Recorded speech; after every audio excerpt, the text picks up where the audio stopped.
rain had not stopped in 6 days. By the 7th night, the town of Black Hollow no longer smelled like pine or wet earth. It smelled like rot.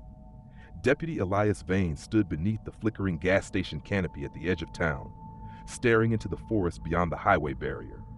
The woods looked wrong tonight, too still, too dark, as if the trees themselves were holding their breath. Then the radio crackled. Another body. Static. North Trail. God, it tore him apart. The transmission died in a burst of white noise. Elias closed his eyes for a moment. That made 4 people in 2 weeks. The first victim had been a hunter, the second a drifter camping near Miller Creek. The third was a 16-year-old boy found hanging upside down from a cedar tree, spine ripped clean through his back like an animal had tried to open him like a zipper. But this one was Sheriff Boone. Elias drove into the mountains alone. The deeper he went, the thicker the fog became. It curled around the truck like pale fingers. The headlights illuminated only fragments of the road ahead.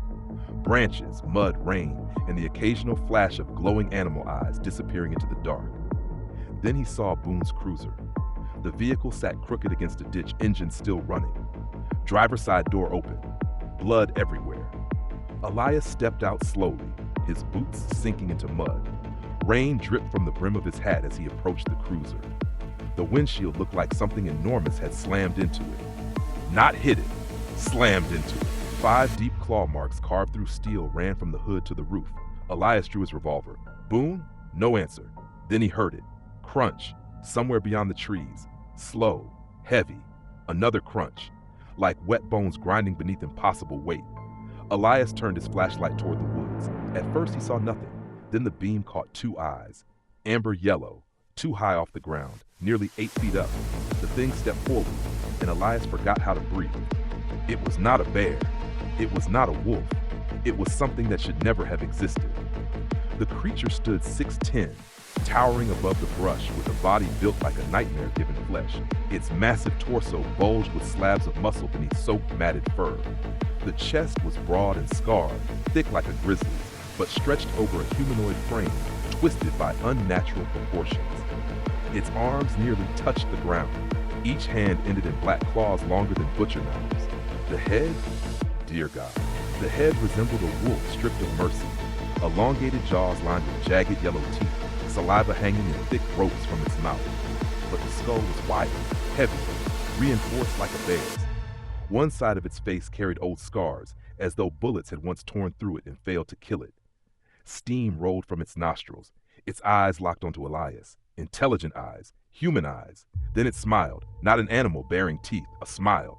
The forest exploded with motion. The creature charged. Trees shook beneath its weight as 567 pounds of muscle thundered through the darkness faster than anything that size should move. Elias fired instinctively. Boom! The bullet struck its shoulder. The thing barely reacted. Boom, boom, boom. One shot hit its chest. Another tore through its neck. Still it came. Elias ran. Branches whipped across his face as he stumbled downhill toward the creek. Behind him came monstrous footfalls and deep, guttural breathing. Closer, closer. A roar erupted through the forest, a sound unlike anything earthly. Part wolf howl, part bear bellow, part human scream.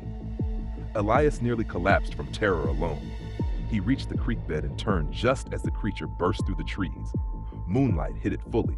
Its fur was black and dark brown, slick with rain and blood. Thick cords of muscle shifted beneath its skin with every movement. Scars covered its body, bullet wounds, burn marks, old traps embedded into flesh that had healed around metal. This thing had been hunted before, and it had survived every time. The beast tilted its head. Then, in a rasping voice that sounded like rocks dragged across bone, it spoke. Still hunting me. Elias froze. The creature stepped closer. I remember. Its jaw twitched unnaturally. Your sheriff begged.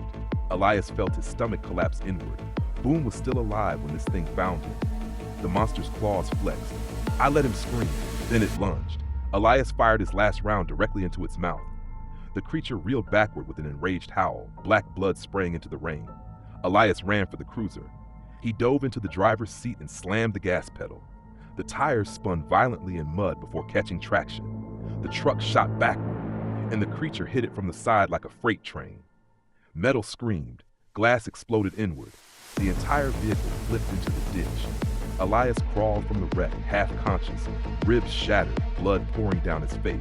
The creature approached slowly now, not rushing, enjoying it. Its enormous silhouette stood against the moonlight as steam rose from its body. One eye hung damaged from the gunshot, yet it continued forward unfazed. Elias dragged himself backward through mud. The thing crouched over him. Its hot breath reeked of blood and decayed meat. Then Elias noticed something hanging from its neck. Dog tags. Human military tags. The creature saw him looking. For a brief second, something changed in its expression. Pain, memory, humanity, gone instantly. The beast grabbed Elias by the throat and lifted him effortlessly off the ground. Bones cracked beneath its grip. Elias stared into its glowing eyes and saw reflections of countless deaths inside them. The creature leaned close enough for Elias to hear its heart pounding. Then it whispered, "They made me this." The forest suddenly lit up. Headlights. Multiple trucks barreled down the trail. Floodlights slammed into the creature. Men shouted. Gunfire erupted. The beast roared in fury and hurled Elias aside like trash before disappearing into the trees with impossible speed. By the time the hunters reached the woods, it was gone. Only blood remained, and enormous footprints leading deeper into Black Hollow Forest. The government men arrived before sunrise. They burned Boone's body, confiscated all evidence, threatened every witness. Official cause of death? Bear attack. Elias never spoke publicly about what he saw. But every night afterward, he heard howling beyond the tree line behind his cabin. Not wolf howls, not bear sounds, something worse, something almost human. And sometimes, just before dawn, he could swear he heard words hidden inside the screams. 3 weeks after the Black Hollow incident, the military sealed off the entire region. Roadblocks appeared overnight. Black helicopters circled the mountains at all hours. Satellite trucks with no markings parked outside abandoned ranger stations. Entire sections of forest were fenced with razor wire and motion sensors. Officially, the government claimed it was a wildfire containment zone. Unofficially, they were hunting the creature. Deputy Elias Vane sat inside a temporary operations bunker built beneath Fort Dalton, a remote military installation carved into the mountains 40 miles north of Black Hollow. Rain hammered the steel roof overhead. A giant digital map glowed red across the command wall, filled with blinking thermal signatures and tracking routes. Colonel Marcus Hale stood at the center of the room, arms folded behind his back. "Codename Ursa Lupus," he said coldly. "Subject escaped containment 12 years ago during a biological weapons program conducted under Project Fenrir." The room fell silent. Elias stared at the classified photos scattered across the table. Men ripped in half, concrete walls shredded by claws, entire squads reduced to bloodstains. One photograph showed the creature standing inside a laboratory corridor, nearly scraping the ceiling lights with its head while alarms flashed around it. 6'10", 567 pounds, impossible muscle density, enhanced skeletal reinforcement, accelerated healing, military-grade genetic engineering fused with unstable regenerative compounds. They had tried to create the perfect super soldier. Instead, they created a monster. Colonel Hale pointed toward a grainy security image. This was Sergeant Nathan Griggs. The photo showed a broad-shouldered man smiling beside his platoon years earlier. Dark beard, tired eyes, human. Elias looked back at the image of the creature. The eyes were the same. He retained fragments of memory after mutation, Hale continued. Enough intelligence to evade capture. Enough rage to kill anything associated with the program. "And now?" Elias asked quietly. Hale's expression darkened. "He's coming here." As if summoned by the words, the base lights flickered. One of the soldiers turned. "Sir, we just lost thermal cameras on the east perimeter." The room froze. Another voice crackled over comms. "Tower 3 isn't responding." Static burst violently through the speakers, then screaming. Gunfire erupted somewhere above ground. The operations bunker shook. Elias grabbed his rifle instinctively. Jesus Christ! The emergency alarms activated instantly. Red lights flooded the bunker. Warning sirens screamed through the halls. A terrified voice echoed through radio chatter. "Breach! Breach! It's inside the wall!" The entire base exploded into chaos. Soldiers rushed through corridors while automated blast doors slammed shut throughout the facility. Overhead speakers repeated evacuation orders as distant gunfire rattled like thunder above them. Then came the roar. Every person in the bunker stopped moving. The sound shook the walls. A deep, earth-shattering bellow mixed with a tortured human scream that seemed to vibrate inside their bones. Elias felt his blood turn cold. The creature had arrived. Outside, Fort Dalton had become hell. Floodlights illuminated sheets of rain pouring across the compound, while soldiers fired from defensive barricades toward the tree line. Then the trees burst apart. The Ursulupus charged from the darkness like a living tank. Massive, fast, terrifying. Machine gun rounds tore into its body, ripping chunks of flesh from its shoulders and chest, but the creature kept coming. Its glowing amber eyes locked onto the soldiers ahead. A Humvee opened fire with a mounted turret. The beast slammed into the vehicle headfirst. Metal crumpled instantly. The Humvee flipped end over end before crashing into a communications tower in a shower of sparks. Men screamed. The creature tore through the smoke. One soldier fired a flamethrower directly into its face. The Ursulupus shrieked in agony, but instead of retreating, it lunged through the flames. Its claws punched through the man's chest. The creature lifted him off the ground effortlessly, then ripped him apart. Blood sprayed across burning concrete. Panic spread instantly. It's not stopping. Fall back. Get inside. But there was nowhere safe.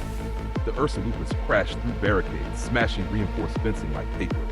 Bullets embedded into its hide while black blood poured from wounds already beginning to close.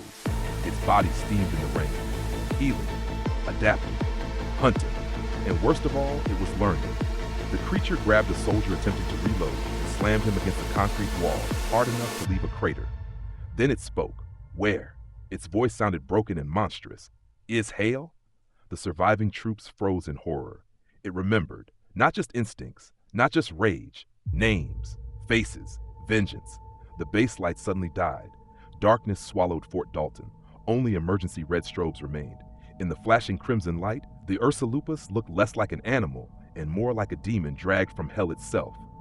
Elias emerged onto the upper platform with Colonel Hale and a strike team. The moment the creature saw Hale, it stopped moving. Rain poured between them. The beast's breathing deepened. A low growl rumbled from its chest. Colonel Hale slowly raised his weapon. Nathan? The creature twitched violently at the name. Pain flashed across its face. Then fury consumed it again. You made me. The roar that followed shook the mountains. The Ursulupus charged. Snipers opened fire from surrounding towers.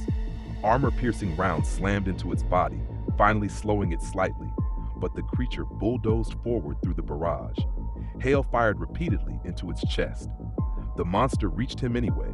Its claws tore through Hale's armor like wet paper. The colonel screamed as the creature lifted him into the air.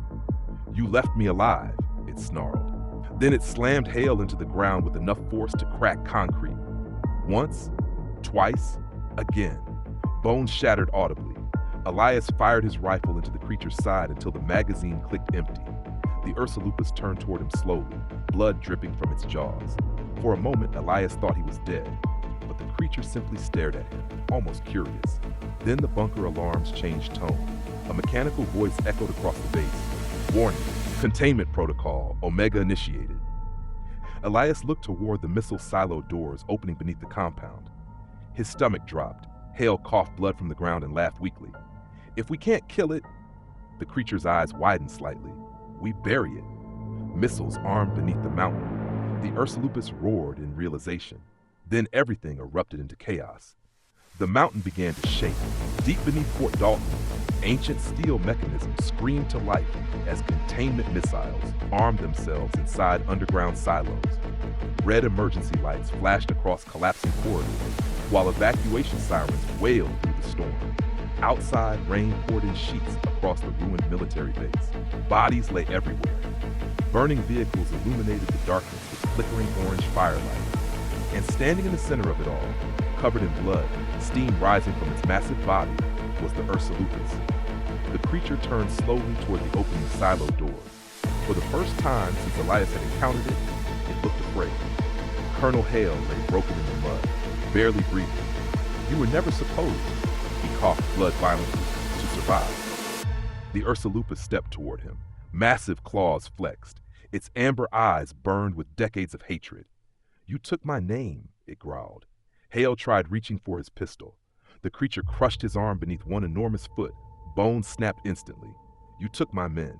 Another step closer. You made me watch what I became. Hale stared upward in terror as the towering hybrid leaned over him. And suddenly, Elias understood something horrifying. The creature did not just kill out of hunger, it killed out of memory. Every attack, every mutilation, every act of brutality, revenge. The mountain trembled harder. Concrete cracked around the compound as missile systems continued activating underground. Elias grabbed the nearest surviving soldier. How long until launch? 4 minutes. 4 minutes before Fort Dalton and the entire mountain range surrounding it was erased in nuclear fire. The soldier's face was pale with terror. They're sacrificing the whole valley, the Ursulupus heard him. Its ears twitched. Then its gaze slowly lifted toward the distant mountains beyond the base, toward Black Hollow, toward innocent people sleeping in their homes. And for a brief moment, the monster looked human again. No, it whispered. Then the base speakers thundered, final containment sequence active. Missiles locked into launch position. The Ursulupus suddenly roared with primal fury and charged toward the silo entrance. Machine gun turrets deployed automatically from underground compartments. Thousands of rounds erupted into the creature. The beast barreled through them anyway. Bullets shredded flesh from its arms and shoulders. Black blood sprayed across concrete. Yet it kept moving, driven now by something stronger than rage. Survival. Elias ran after it through collapsing corridors as explosions erupted throughout the facility. Pipes burst overhead. Steam filled the hallways. Emergency lights flickered violently. Ahead, the Ursulupus smashed through a blast door with raw strength, entering the missile chamber itself. The silo was enormous, a cavern of steel descending deep into the mountain. And in the center, the warhead, fuel ignited beneath it. The launch sequence had already begun. The creature stared upward at the rising missile platform. Its breathing became ragged, painful, almost desperate. Elias stumbled into the chamber behind it. It's over, he shouted. The Ursulupus turned slowly. Up close, it looked even worse now. Entire chunks of flesh had been torn away by gunfire. One eye was gone completely. Burned fur exposed cracked skin beneath it. Yet the thing still stood like an unstoppable force of nature. The creature looked at Elias for a long moment, then spoke quietly. They buried us here, Elias frowned. Us? The creature pointed downward, toward the depths beneath the silo. Elias realized with horror that Fort Dalton was not just a base, it was a tomb. Project Fenrir hadn't created one monster. It created many, and somewhere below them, something moved. A distant metallic bang echoed from beneath the facility. Then another, heavy, violent, like gigantic fists slamming against reinforced containment doors. The Ursulupus looked downward with visible fear. They're waking up. Boom! The lower levels exploded outward. Steel doors the size of tanks bent inward violently. Screams echoed through underground corridors, and then came the howls. Multiple, different, some deeper, some distorted, some almost human. Elias felt absolute terror grip his soul. There were more. The Ursulupus looked back toward the missile, then toward Elias.